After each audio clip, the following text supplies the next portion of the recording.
ইংৰাজী নৱবৰ্ষৰ প্ৰথম দিনটো গুৱাহাটীবাসীয়ে অৱসৰ বিনোদন কৰিয়ে কটালে। শ্ৰীমন্ত শংকৰদেৱ কলাক্ষেত্ৰ বিভিন্ন পাৰ্ক আদিত ৰাইজৰ ভিৰ আছিল চাবলগীয়া। নৱবৰ্ষ উপভোগৰ বাবে ৰাইজে ভিৰ কৰিলেগৈ অসম ৰাজ্যিক চিৰিয়াখানাটো। অলেখ হেঁপাহ, আশা আৰু সপোনেৰে ৰাইজে আদৰিছে নতুন বছৰক। এই আশালৈয়ে ৰাইজে ভিৰ কৰিছেগৈ বিভিন্ন স্থানত। লগৰীয়া পৰিয়াল পৰিজন আদিৰ লগত আনন্দ কৰি ক্ষন্তকৰ বাবে পাহৰিছে যান্ত্ৰিকতা। চিৰিয়াখানাত ৰাইজৰ ভিৰ সম্পৰ্কে বন সংমণ্ডল প্ৰাধিকাৰী চন্দন কুমাৰ বৰাই কয়, নৱবৰ্ষৰ প্ৰথম দিনাখন অসম ৰাজ্যিক চিৰিয়াখানাত আজি প্ৰত্যেক বছৰে প্ৰায় যথেষ্ট মানুহৰ সমাগম হয় আৰু এই বছৰো তাৰ ব্যতিক্ৰম নহয়। আমাৰ যথেষ্ট সংখ্যক মানুহ ইতিমধ্যে আহিছে।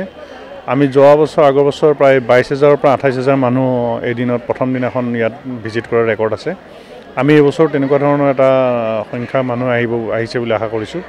ইতিমধ্যে যথেষ্টখিনি মানুহ আপুনি দেখিছে বাহিৰত এতিয়াও আছে, সোমাব পৰা নাই। গতিকে এনেকুৱা মানুহ আমি যিখিনি আশা কৰিছোঁ তেনেকৈ আমি প্ৰিপেয়াৰ্ডনেছো কৰা হৈছিলে মানুহখিনিক যাতে ভালকৈ ইয়াত থাকিব পাৰে, কোনো ধৰণৰ বিপদ বিঘিনি বা অন্যান্য নোহোৱাকৈ, আৰু এতিয়ালৈকে সুকলমে চলি আছে। ভিডিঅ' জাৰ্নেলিষ্ট সুশান্ত দাসৰ সৈতে অমৰদীপ গগৈ, চেণ্টিনেল নিউজ, গুৱাহাটী।